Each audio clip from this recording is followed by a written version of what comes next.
Vamos lá, meu povo, né? Vamos dar uma olhada na questão aí, basicamente, para tirar as dúvidas que sobraram. Uma barra horizontal rígida de peso desprezível está apoiada em uma base no ponto O, tá? Então, o que ele está definindo para a gente já? Ele está definindo aonde é o nosso eixo de rotação, que é esse pontinho aqui, né? Então, esse pontinho que é o nosso pontinho O, ele basicamente para a gente é o nosso ponto de apoio ou eixo de rotação, tá? É em torno, o ponto aonde a barra vai girar, ela pode girar em torno desse ponto, tá? Então tá definido aqui o nosso ponto O, ele já definiu. Ao longo da barra estão distribuídos 3 cubos homogêneos de peso, P1, P2 e P3. Os centros de massa são dados por G1, G2 e G3, né? O centro de massa é o ponto em torno do qual se concentra toda a massa desse objeto, tá? O desenho abaixo representa a posição dos cubos sobre a barra do sistema em equilíbrio estático. Então, sempre bom a gente ressaltar. Falou de equilíbrio, duas coisas têm que ficar claras na cabeça da gente. A força resultante tem que ser zero, tá? E o momento resultante tem que ser zero. O cubo com o centro de massa em X2 possui um peso 4P1. Então, é 4 vezes o do carinha 1. O cubo com o centro de massa em X3 possui um peso igual a 2P1. Então, esse P3 aqui ele é 2 vezes o primeiro. A projeção ortogonal dos centros de massa, né, que são G1, G2 e G3, sobre a linha reta paralela, são respectivamente os pontos C1, C2, C3 e O'. Então, esses daqui são os pontos de onde estão atuando a força, tá? Mas para encher linguiça, isso aí. A distância entre C1 e O' é 40 centímetros. Então, está dado ali na figura. A distância entre os pontos C2 e O' é 6 centímetros, tá? Nessa situação, ele quer a distância entre o 3, tá? E o nosso ponto de apoio. Essa é a nossa perguntinha, tá? Então, vou até destacar aqui, né, de vermelhos. Esse tamanho aqui é o tamanho D. Então, muitas vezes, né, o que ajuda a gente a tentar interpretar o problema, né? Muitas vezes, quando você tem já um corpo extenso, né, uma barra, tá? Isso indica que a gente vai resolver o problema pelo nosso bom e velho momento, né? Ou pode vir com a palavrinha torque, tá?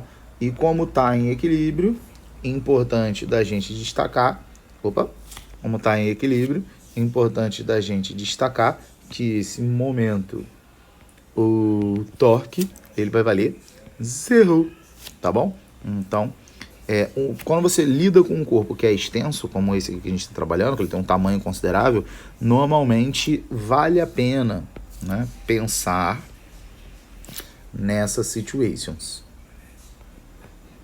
tá? Então, a gente vai tentar fazer o problema por aí. Então, o primeiro passo é indique as forças. Eu já indiquei aí para adiantar. Então, força que a gente tem, ó, peso do bloquinho 1, peso do bloquinho 2, peso do bloquinho 3, e teria uma normal aqui no meu ponto de apoio. Para o momento ou para o torque, a gente pode simplesmente desprezar essa força. Pô, Mourinho, por quê? Porque a força que é aplicada no ponto de rotação, no ponto de apoio ou no eixo de rotação, ela não produz torque ou momento, ela não gira o corpo, tá? Então, seguindo a nossa vibes, né, a gente vai para cá, ó, vou resolver meu problema, vamos para o momento resultante do corpo, tem que ser zero. O que é o momento ser zero? Né? Novamente, momento no sentido horário seria igualzinho ao momento no sentido anti-horário. Então, eu gosto de ir com calma e cada força vendo para como cada força giraria esse objeto. Então, assim, esquece todas as forças, imagina comigo que só atuasse nesse corpo P1. Se só existisse essa força, só existisse esse bloco pendurado na barra, essa barra giraria para esse sentido. E esse sentido aqui é o nosso sentido anti-horário, tá? Agora esquece todas as outras, imagina só atuando P2. Se só existisse P2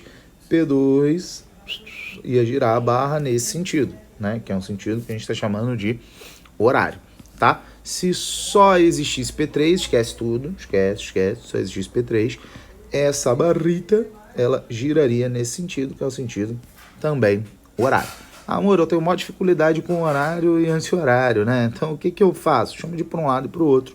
Dá certo, tá? Então, a gente vai pensar aqui o momento no sentido horário é igual ao anti-horário, ou momento para um lado é igual ao momento para o outro. Lembrando aí que o momento é a força vezes a distância, a gente vai fazer devagarzinho. Então, momento no sentido horário. No sentido horário eu tenho duas forças. Eu tenho o P2 e tenho o P3. Então, primeiro eu vou começar pelo P2, ó. Momento do P2 vai ser a força 2 vezes a distância 2. Tá? Então, vou eu lá para o momento do P3. Então, se eu tenho mais uma força produzindo no momento, mais a força 3, que é o P3, vezes a distância que eu estou chamando de D3. Né? Vou colocar aqui D3, porque é a distância do centro até o meu corpício 3. Tá bom? Então, D3. E isso vai ser igual ao momento no sentido anti-horário, que vai ser o peso, que é o P1, vezes a distância, que eu estou chamando de D1. Né? E com isso a gente vai pegar os dados da questão e ir substituindo. Substituindo, ó, o P2 ele fala que vale 4P1, tá aqui. A distância, que é sempre bom a gente grifar, que é a distância, ó, da força até o ponto de rotação, 6 centímetros, então tá aqui. O peso P3 ele chama de 2P1 e a distância D3, que é a distância da força até o eixo de rotação, já coloquei aqui destacado. No outro vai ser o peso, que é o peso do bloco 1, que é P1 mesmo, e a distância da força até o nosso eixo de rotação é o 40 centímetros. Então tá aqui, né? Dá para ver que dá para simplificar rapidamente o nosso P1, né? Todo mundo dá para dividir todo mundo por P1, o famoso. Então vai ficar, ó, 6, ou 4 vezes 6, 24. 2 vezes D3, 2D3. E 40, repetiu 40 aqui. Percebe que esse 24, né? Ele vem pro lado de cá, na vibe da subtração. Né? Então, seguindo esse baile, a gente vai ter 2D3 igual a subtração ali que dá 16. Tá? Então, D3 vai ser igual, a 8 centímetros. Tudo bem? Isso aí a gente encontra lá na nossa letra C. Valeu, valeu, valeu.